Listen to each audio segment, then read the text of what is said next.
dugo. Dugo, bago lang yung dugo.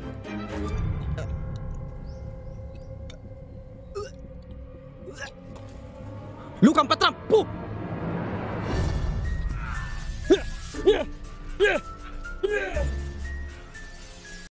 Yan mga idol. Ayan. Magandang umaga pa sa inyo lahat mga idol. Ayan. Mega love shout po sa lahat mga solid na supporter po natin dyan mga idol, no. Ayan, maraming salamat po sa inyong walang sawa na pagsuporta mga idol. Ayan. So, ayan. Ayan. Good morning sa inyong lahat mga idol. Ayan, it's Night Goose TV na naman po nagbabalik. Ayan. Nagbabalik po tayo dito sa abandon na bahay kung saan yung babaeng manananggal ay buhay pa pala at nagpapatuloy po sa kanyang masamang pinaplano. Ayan. So, yun mga idol, no. Ayan, hindi po natin kasama si Fredo ngayong ano na ito, araw na ito kasi naiwan po siya sa bahay mga idol, kaya tayo lang muna yung mag-isa na lumalakad ngayon. Ayan mga idol, maraming salamat po sa inyo sa walang sawa na pagsuporta at hindi pag-iwan po sa Mating Launching Channel. Ayan, sana po ay hindi po kayo magsawa, no. At maraming salamat po pala sa nababasa po natin yung komento na hindi po nag-i-skip ng ads. Napakalaking tulong po yun sa atin mga idol. Kahit na konti lang po yung views natin, at least marami pa rin akong nakikita mga idol na napakasolid na mga taga-suporta sa atin, no. Hanggang sa una, hanggang andito ngayon, nandito pa rin. Kaya maraming salamat mga idol. At lalo na po sa pagmamahal nyo po kay Fredo. Ayan, maraming salamat po. So yan, pasensya po mga idol kung medyo yan, nangitim tayo konti mga idol, kasi yung nag-extra ako ng isang linggo na pinasukan ko na trabaho mga idol. Ayan, sobrang init doon, kaya medyo ayan, nangitim tayo. So ayan, wala na tayong pasok dahil extra lang po tayo doon, kaya balik exploration na naman tayo mga idol.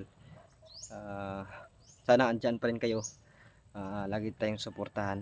So mahal na mahal ko kayo mga idol, sana hindi kayo magsawa ng suportahan tayo, no. Kaya may love shout out sa inyo lahat, lalo sa mga OFW na kasama po natin sa bawat exploration natin. Mag-iingat po kayo palagi, no. Lalo sa mga lumalaban ng patas dyan sa hamon ng buhay, ayan, patuloy lang po kayo mga idol.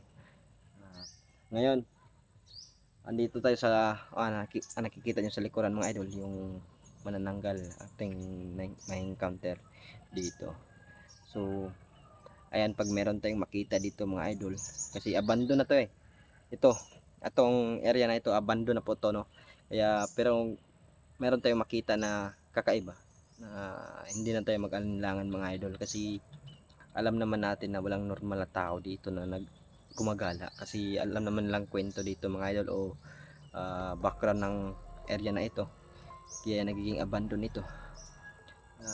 Walang naglakas loob na bumili sa area na to mga idol. Noon nakita ko sa ano doon sa may highway, may nakalagay dito na lot for sale, pero ngayon wala na mga idol, kasi sobrang tagal hindi pa talaga to na ano, na ibenta. Siguro dahil alam nila na ganito yung background dito. Kaya mga idol, abangan nyo tong video na to, sana wala masamang nangyari sa atin. Pinapadyos na po natin yung bawat lakad natin mga idol, no? Yan.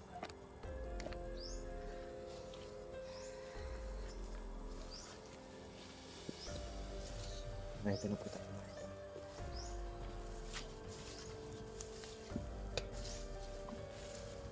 Dito kami dumaan ka nung nakaraan yung ano, Fredo.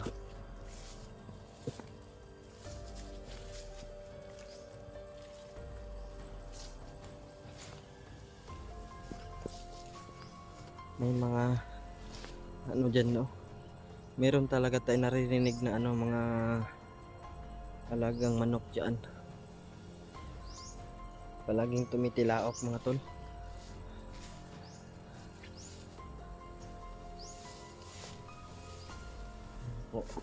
Malapit na po tayo mga idol. Crossacrasit Mihilox, Nundracosit Mihilox, Bade Retro Satana, Nun Komsa Nabihiban, Sant Malapalibas, Ipsib Nabibas. Wala, natin napapansin na kakaibang mga idol. Ayan po yung bahay mga idol. Ayan po mga idol yung ano. Dati buo pa yan mga idol, pero ngayon wala na. Sirang-sira na talaga, hindi na nagbalak na i-repair ng may-ari dyan. No?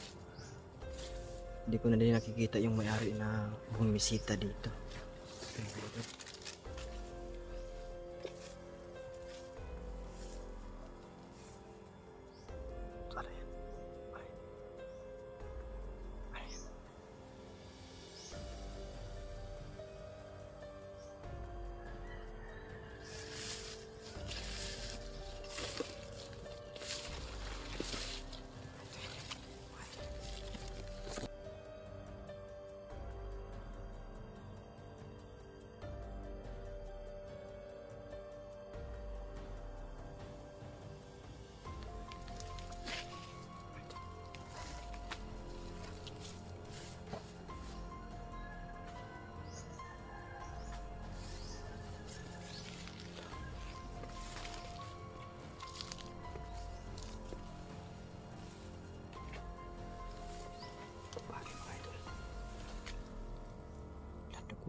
Dugo mga idol, may dugo. Kat, sino kaya ang biktima nito? Dugo mga idol. Okay.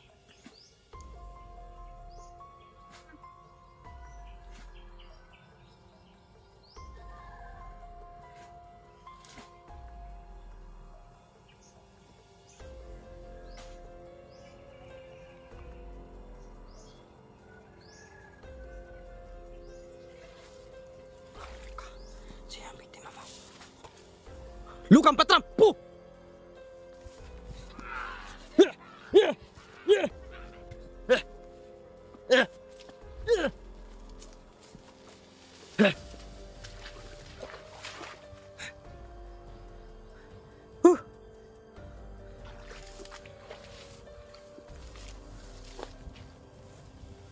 Magdong tignom.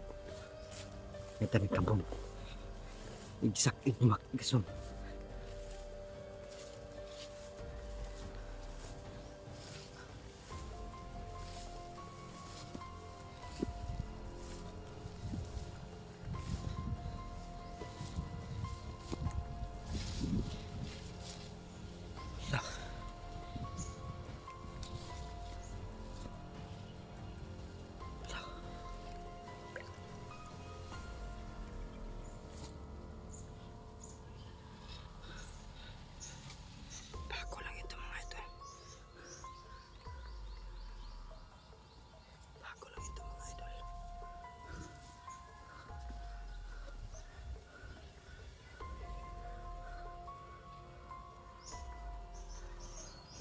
Bago lang ito mga idol.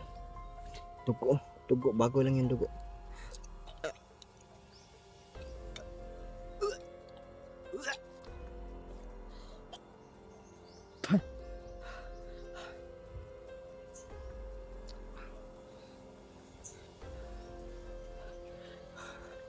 Saan ka?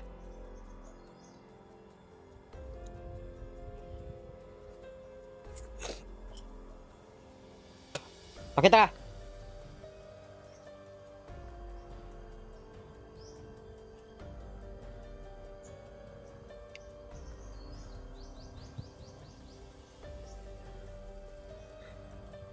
Hayop ka. Hayop, bago lang ito.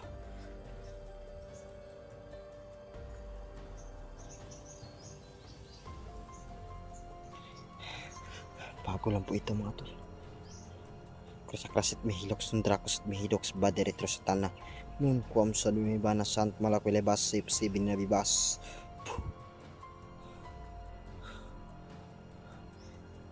Sino kaya yung nabibiktima niya po ngayon? May bago po siyang nabiktima po ngayon mga ka-idol. Yan ang presko na presko po yung dugo. Bago po yun ang biktima na po niya. Sino naman kaya yung nabiktima niya? Bagong bago pa yung dugo mga tol.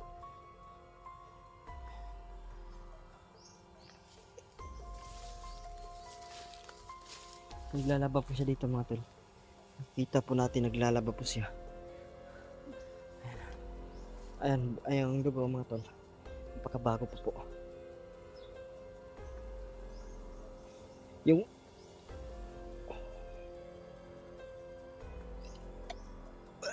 excuse me po. Yung ano po, yung bahaw niya, presko pa po yun. Kaiba yung ano, langsa. Mga idol, langsa po siya no. So ayan, meron na po na biktima po sila. Yung babae na meron na po na biktima po mga tol. Ito po yung sinasabi ko mga tol sa mga bagong subscriber po natin dyan. Ito po yung balon.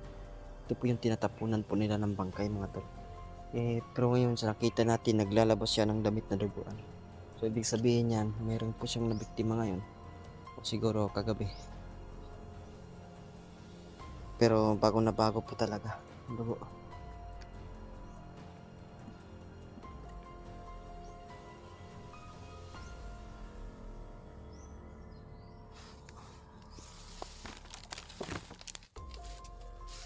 Hayop, napakabilis lang ano niya mga tol. Napakabilis. Dati po. Diyan. Diyan po mga idol. Dito po siya ni ano. Sinunog po na kanyang kasama. So, ayan. Ayan, ayan nakita natin. Ayan, hindi natin ito nakita kagabi. Ayan.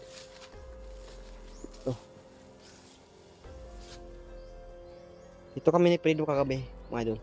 Hindi namin ito nakita tong sunog na to. Doon pala kami. Hapon.